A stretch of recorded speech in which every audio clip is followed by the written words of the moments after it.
ካምናው ካልተማርኩኝ ተመልሼ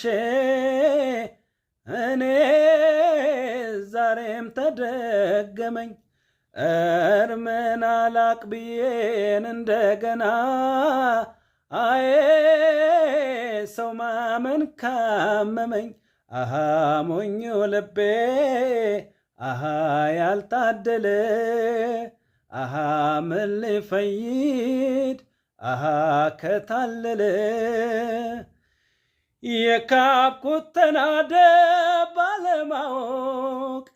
ስገነባው ፈርሶ ባጠዳው ቆሸሸን እንደገና የጠዳው ደፍርሶ ወርቅ አይደለ ነገር አይጣራ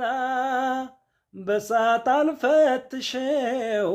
የቸገረ ነገር ግራ ገባኝ በማን ይለያል ሰው ቀድሞ አለመጠንቀቅ ጥንቱን አለመፍራት ኃይለኛ ዱላ ነው ያረፈብኝ ማገገሜን እንጃ ምን ተሻለ